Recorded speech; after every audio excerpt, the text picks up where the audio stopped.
Dear गुरुजी channel पर एक बार फिर से आप सभी का हार्दिक स्वागत है। स्टार्ट करें नया चैप्टर अपना मिसलेनियस चैप्टर नंबर 4 का 4.1 और 4.2 अपन ने कंप्लीट कर ली। अनसोल्व क्वेश्चन जितने भी थे वो सभी सोल्व कर लिए अपन ने। आज हम मिसलेनियस चैप्टर विविध चैप्टर जो अपना 4th चैप्टर है वो लेकर चल रहे हैं। इसका फर्स्ट क्वेश्चन है हमारे पास में साइनिक कोस 80 degree minus cos 10 degree sine 80 degree sine 10 degree का मान हमें देखना है। सिंपल सी सारणिक है, डिटर्मिनेंट है। इसका मान निकालने के लिए सबसे पहले हम क्या करेंगे, सारणिक का जो जिस प्रकार से मान निकालते हैं वो लेकर चलेंगे। जैसे जो गिवन है अपने पास सारणिक कोस 80 डिग्री और माइनस के कोस 10 डिग्री साइन 80 डिग्री और साइन 10 डिग्री, ये अपने को दिया हुआ है। इसका हल निकालने के लिए सबसे पहले मैं क्या करूंगा, देखो इसको इससे मल्टीपल करूंगा, ठीक है, माइनस इसको इससे मल्टीपल करूंगा। सारणिक का मान ऐसे निकलता है। तो सबसे पहले मैं इसको इससे मल्टीपल किया मैंने, तो sine 10 degree into cos 80 degree. फिर देखो माइनस है, फॉर्मूले में माइनस आता है और यहां माइनस ऑलरेडी है तो क्या हो जाएगा, प्लस हो जाएगा। ठीक है, तो हम क्या करेंगे, देखो साइन 80 डिग्री और कोस 10 डिग्री, तो मैं यहां लिखूंगा कोस 10 डिग्री और इंटू में साइन 80 डिग्री, ये लूंगा। अब यहां देखो मैंने क्या किया है, साइन ए कोस बी प्लस कोस ए साइन बी का फॉर्मूला बन रहा है यहां पर। तो इसको मैं डायरेक्ट क्या लिख सकता हूं, देखो साइन ए प्लस बी लिख सकता हूं इस फॉर्मूले में। साइन ए प्लस बी का फॉर्मूला होता है। और साइन ए प्लस बी को मैं क्या लिखूंगा, यहां मेरे पास में साइन के मान है दो, ए के मान है 10 डिग्री और बी का मान है 80 डिग्री। इन दोनों को ऐड किया तो साइन 90 डिग्री हो गया और दोनों को ऐड किया तो साइन 90 डिग्री बन गया। और 90 डिग्री के लिए देखो, 90 डिग्री के लिए साइन 90 का मान चेकआउट करेंगे सारणिक के अनुसार कितना होता है। तो साइन 90 डिग्री का कितना हो गया, वैल्यू 1 हो गई। तो इसका मान कितना आ गया, सारणिक का 1 आ गया अपने पास में। नेक्स्ट क्वेश्चन नंबर 2 की अगर मैं बात करूं, यहाँ पर क्वेश्चन नंबर 2 बहुत ही छोटे छोटे क्वेश्चन है इसमें। कहने का मतलब यहाँ जो विविध चैप्टर होता है ना, वो 4.1 4.2 जितना भी चैप्टर चलता है उसके जो मिक्स क्वेश्चन होते हैं, मिक्स टाइप के, वो सभी क्वेश्चन के किस में आते हैं, विविध में आते हैं, मिसलेनियस चैप्टर में आते हैं अपने। तो सिंपल तरीके के क्वेश्चन भी आते हैं, थोड़े से डिफिकल्ट क्वेश्चंस भी आते हैं। तो उन सभी को मिक्स करके इसमें से दिया हुआ है और उन क्वेश्चन को हम यहाँ पर हल कर रहे हैं। यहाँ हमारे पास में सारणिक सेकंड दी हुई है। में प्रथम स्तंभ के सहखंड, नाम आ रहा है क्या, सहखंड। सहखंड मैंने आपको बेसिक के अंदर भी बताया है और 4.2 के चैप्टर के अंदर भी मैंने आपको बताया कि सहखंड होता क्या है। सबसे पहले जो गिवन सारणिक है वो लेंगे 5 20 3 -1, ये अपने पास में सारणिक है। फिर यहां देखो सहखंड की बात कर रहा है और कौन से स्तंभ की, प्रथम स्तंभ की। तो प्रथम स्तंभ देखो ये हुआ, पहला स्तंभ यही हुआ, इसकी बात कर रहे हैं। तो यहाँ प्रथम स्तंभ के लिए देखो क्या लिखूंगा मैं, प्रथम स्तंभ के सहखंड, के सहखंड। तो यहां क्या होगा, देखो सहखंड के लिए मैं क्या लिखूंगा, प्रथम स्तंभ में ये हुआ क्या, A11, ये क्या हुआ A11 और इसकी वैल्यू कितनी है मेरे पास में 5। और 5 का अगर मैं सहखंड देखता हूं तो उसका सहखंड कितना होगा, देखो -1 होगा। सहखंड को लिखने के लिए डिनोट करते हैं कुछ इस प्रकार से, ठीक है, मोड टाइप में। और यहाँ ये जो मोड है, वैसे अगर मोड देखा मॉड्यूलो होगा तो ये वाला मान माइनस जो होगा वो प्लस में आएगा, लेकिन ये सारणिक को डिनोट करता है। ये साइन किसको डिनोट कर रहा है, सारणिक को, इसलिए ये माइनस का -1 ही रहेगा एज इट इज। फिर नेक्स्ट अपन देखें किसका, 3 का, क्योंकि प्रथम स्तंभ के अंदर ये वाला कॉलम आएगा। तो कहने का मतलब ये क्या हुआ, इसका दूसरा हुआ A21 हो गया। अब ये कौन सा हो गया, ये A21 हो गया। और A21 की वैल्यू कितनी है, 3 है यहाँ पर। और 3 का जो सारणिक है, सहखंड है, 3 का जो सहखंड है वो कितना होगा, देखो यहां मैं इसको इससे मल्टीपल करता हूं, फिर माइनस ये वाला आता है, माइनस ये वाला आता है हमेशा। तो अगर इसका मैं सहखंड देखूंगा तो माइनस के 20 लूंगा यहाँ पर, माइनस के यहाँ क्या लूंगा 20 लूंगा। और 20 का मतलब हो गया, अगर माइनस अप्लाई करूंगा यहाँ पर तो माइनस के 20 हो गए। तो इसलिए मैं ये कह सकता हूं कि प्रथम स्तंभ के जितने भी सहखंड हैं वो मेरे पास क्या आए हैं, एक तो माइनस का 1 और एक माइनस का 20 आया है। माइनस का 1 कोमा माइनस का 20 आया है। ऐसे बहुत ही सिंपल क्वेश्चन है, इनको थोड़ा सा ध्यानपूर्वक अपन इनका अध्ययन करेंगे। नेक्स्ट अपना क्वेश्चन है क्वेश्चन नंबर 3। यदि डेल्टा का मान कुछ इस प्रकार से दिया हुआ है तो हमें सारणिक इसका मान निकालना है कि कितना होगा इसका मान। तो यहाँ सबसे पहले हम इसका सॉल्यूशन कर रहा हूँ, क्वेश्चन नंबर 3 का। सबसे पहले थर्ड अपना यही है, डेल्टा इक्वल टू ये दिया हुआ है।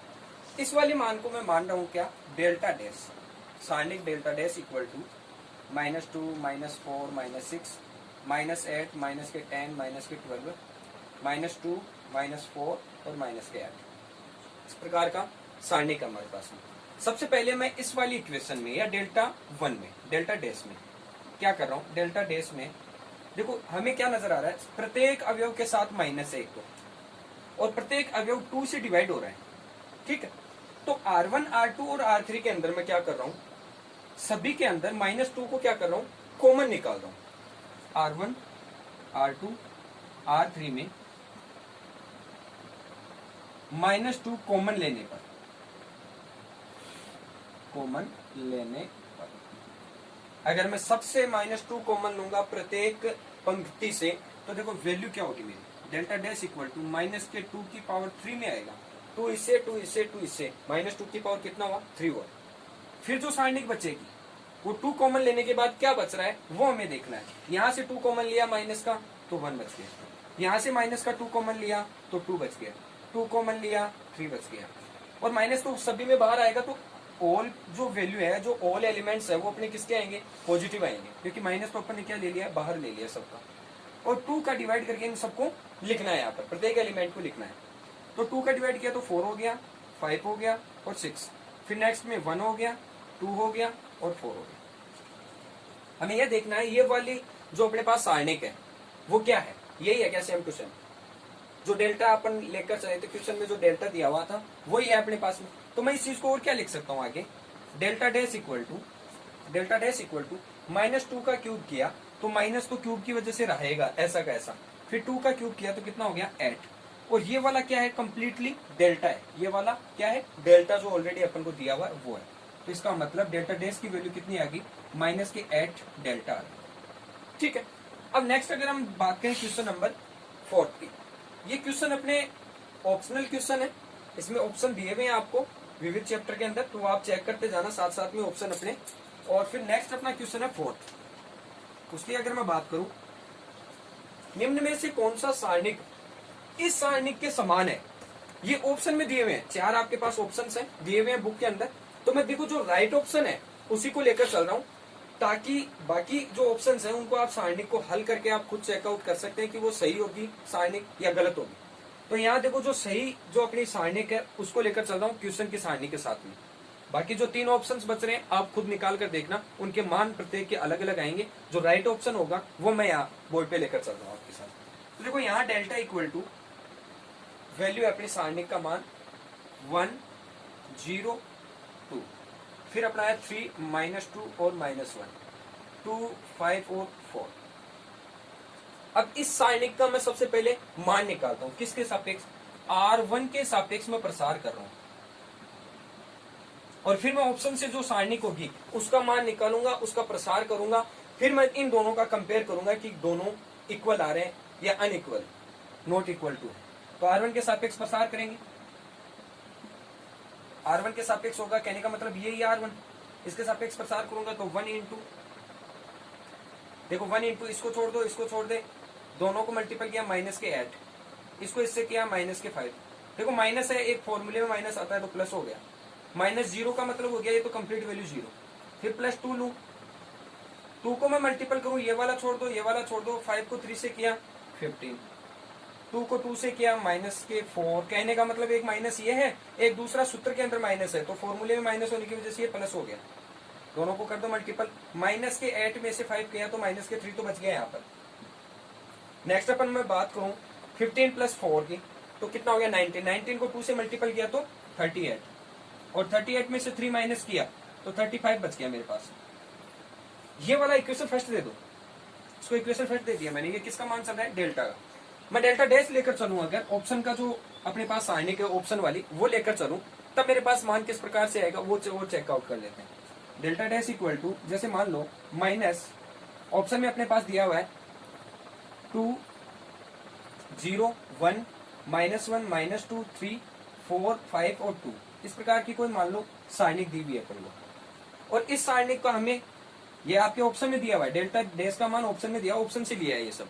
यहां भी मैं R1 के सापेक्ष क्या कर रहा हूं, सापेक्ष प्रसार खोल रहा हूं इसका, तो क्या होगा देखो R1 के सापेक्ष प्रसार, इसका delta dash equal to minus तो आएगा ही आएगा, कॉमन है ये तो, फिर यहाँ से देखो इसका लूंगा 2 इंटू, इसको इससे किया माइनस के 4, इसको इससे किया 15, किसका माइनस का। नेक्स्ट चलूँ अगर मैं, तो 0 का तो 0 हो गया, फिर देखो प्लस का 1 लेकर चलूँ तो 1 इंटू, इसको छोड़ दो इसको छोड़ दो, 5 को 1 से किया माइनस के 5, और 4 को 2 से किया तो माइनस माइनस प्लस के 8, यही होगा।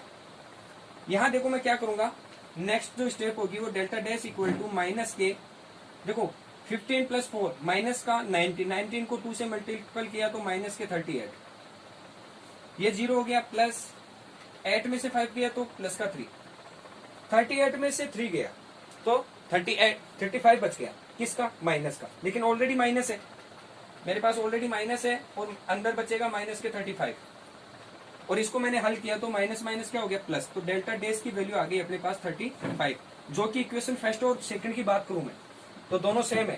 कहने का मतलब डेल्टा इक्वल टू डेल्टा डेज आ रहा है, इसका मतलब जो ऑप्शन अपन ने लिया था वो राइट आंसर है अपना, माइनस का जो ऑप्शन था वो राइट आंसर है। इस प्रकार से क्वेश्चन नंबर अपना 3 और 4 दोनों क्वेश्चन हो गए। नेक्स्ट अपना क्वेश्चन है क्वेश्चन नंबर 5, साइनिक कुछ इस प्रकार से दी हुई है और इसका मान हमें क्या करना है, डिफाइन करना है। तो सबसे पहले जो साइनिक दी हुई है, देखो ऐसा क्वेश्चन अपन ने अभी किया था, क्वेश्चन नंबर फर्स्ट में यही क्वेश्चन था सेम, जिसमें साइन a प्लस बी का फॉर्मूला बन रहा था। यहाँ भी कुछ ना कुछ फॉर्मूला बनेगा, देखो किस प्रकार से।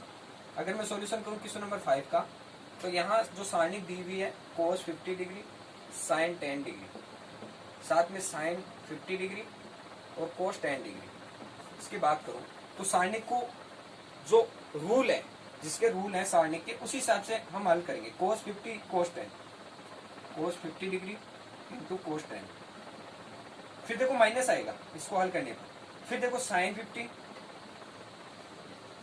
और साइन 10 डिग्री।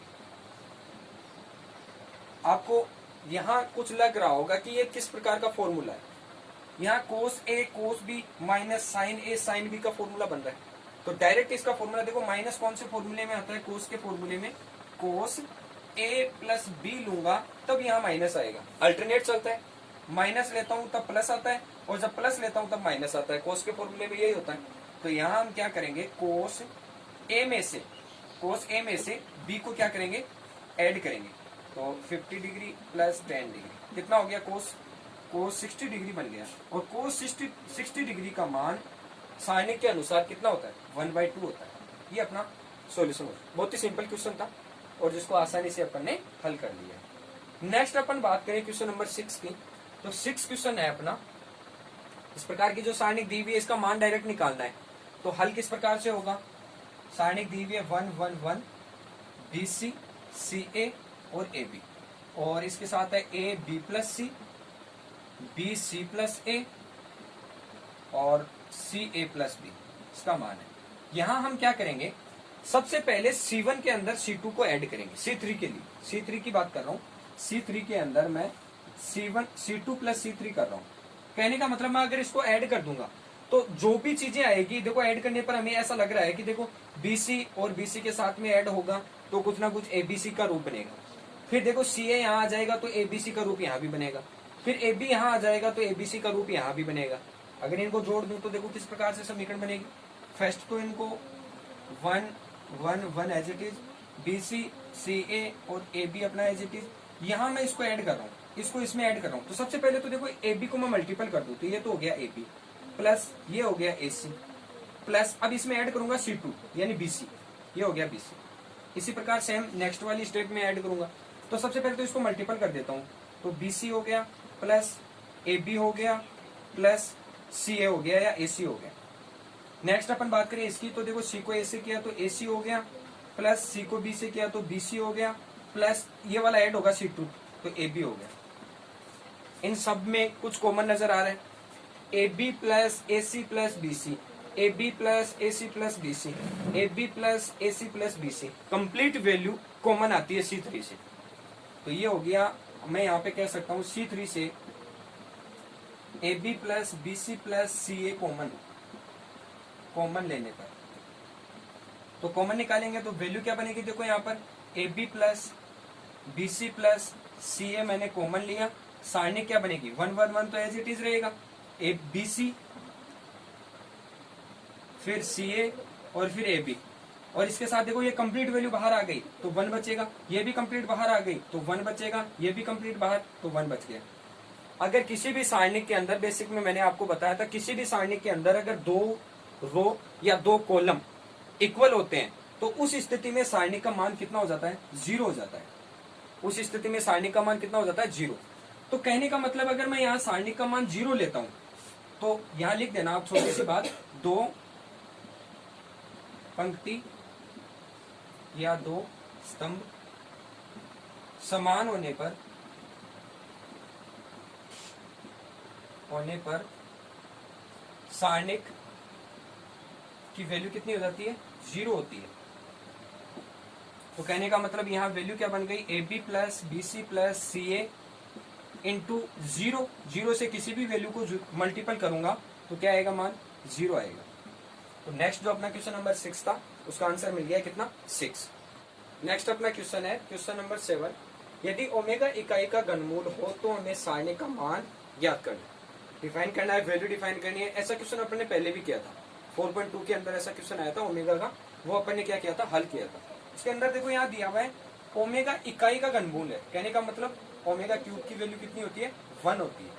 फर्स्ट बात तो ये। फिर हम जानते हैं, we know that omega square plus omega plus 1 की वैल्यू होती है कितनी, 0। अब हम अगर सारणिक की बात करें, दी हुई सारणी अपनी 1 ओमेगा की पावर 4 ओमेगा की पावर 8 ओमेगा की पावर 4 ओमेगा की पावर 8 1 ओमेगा की पावर 8 1 ओमेगा की पावर 4। अगर इस सारणी का मान मुझे निकालना है तो सबसे पहले जितना भी ओमेगा क्यूब है उसकी वैल्यू 1 रखूंगा, बाकी वैल्यू एज इट इज रख रहा हूँ, सिर्फ इतना ही चेंजेस कर रहा हूँ, 1 एज इट इज। ओमेगा की पावर 4 में देखो 3 का मान तो हो गया 1, क्या बच गया, ओमेगा बच गया। ओमेगा की पावर 8 में देखो 6 का मान, ओमेगा की पावर 3 का मान स्क्वायर कर दूं तो 6 हो गया, 6 पावर का मान तो कितना हो गया, 1। फिर कितनी पावर बच गई यहाँ पर, 2 पावर बच गई, तो ओमेगा स्क्वायर। नेक्स्ट मैं बात करूं किसकी, ओमेगा की पावर 4 की। तब देखो ओमेगा की पावर 4 में क्या बचेगा, सिर्फ ओमेगा बचेगा, क्योंकि ओमेगा क्यूब का मान 1 हो गया, एक ओमेगा बच गया। 8 का मान वही सेम इसका निकाला वैसे ओमेगा स्क्वायर बन गया और 1 का 1 बन गया। नेक्स्ट बात करें ओमेगा की पावर 8 तो ओमेगा स्क्वायर बन गया, 1 बच गया, ओमेगा बच गया। देखो ये मान किस प्रकार से निकला, एक बार फिर से आपको रिपीट कर रहा हूँ। ओमेगा की पावर 4 के अंदर मैं ओमेगा की पावर 4 को देखो क्या लिख सकता हूँ, ओमेगा की पावर 4 इक्वल टू लिख सकता हूँ ओमेगा की पावर 3 इंटू ओमेगा, हो गया 4, 1 पावर और 3 पावर 4 हो गई, ओमेगा की पावर 3 का मतलब हो गया 1, और बच गया क्या, 1 को ओमेगा से मल्टीपल करूंगा तो ओमेगा आ जाएगा। फिर ओमेगा की पावर 8 है, इसको भी ओपन करना है मुझे, तो ओमेगा की पावर 8 को मैं क्या लिखूंगा, ओमेगा की पावर 6 इंटू ओमेगा स्क्वायर लिखूंगा, और 6 का मतलब हो गया यहाँ ओमेगा की पावर 3 का स्क्वायर, यानी 1 का स्क्वायर कितना हो गया 1, और 1 को ओमेगा स्क्वायर से मल्टीपल किया तो ओमेगा स्क्वायर। तो दोनों मान मैंने यहाँ पे निकाल के आपको बता दिए, इस प्रकार से ये मान होंगे डिफाइन। अब हमें क्या करना है, देखो सबसे पहले मैं C3 के लिए, जो C3 अपना उसकी बात कर रहा हूँ। C3 में अगर मैं सबको जोड़ दूं इनको, C1 C3 में C1 plus C2 plus C3 करें, तब देखो ये वाली इक्वेशन बनती है, देखो omega square plus omega plus 1, ये बन गई 0। इसी प्रकार इसमें भी बन जाएगी, इसी प्रकार सेम बन जाएगी। C3 का कॉलम कौन सा है, ये वाला है C3, इसके अंदर जोड़ना है, बाकी को एज इट इज रखना है, सिर्फ इसी के अंदर जोड़ना है सभी को। तो देखो क्या करेंगे, नेक्स्ट अपनी जो सारणिक होगी वो 1 omega square as it is, omega square 1 as it is, इसमें ऐड करूंगा तो देखो omega square plus omega plus 1, C1 plus C2 plus C3, तीनों को ऐड कर दिया है। नेक्स्ट भी यही करूंगा मैं, 1 plus omega square plus omega, फिर नेक्स्ट भी यही करूंगा मैं, omega plus omega square plus 1, और सभी को ऐड कर दिया। इन सब का मान मेरे पास है कितना, 0 दिया हुआ है, वो हम जानते हैं, तो यहाँ इन सब की जगह क्या रख दूंगा, 0 रख दूंगा। तो नेक्स्ट अपनी सारणिक होगी वो किस प्रकार से होगी, 1 ओमेगा स्क्वायर और ओमेगा स्क्वायर और 1, और इसका मान हो गया 0 0 0। किसी भी सारणिक के अंदर इन सब का मान 0 होगा, क्यों होगा, यदि किसी स्तंभ में कंप्लीट अवयव या फिर किसी पंक्ति में कंप्लीट अवयव 0 हो तो उस सारणिक का मान कितना होता है, 0 के इक्वल होता है। लिख लेना आप थ्योरी, थोड़ी सी नोट लगा के लिख लेना चाहिए। यदि किसी सारणिक में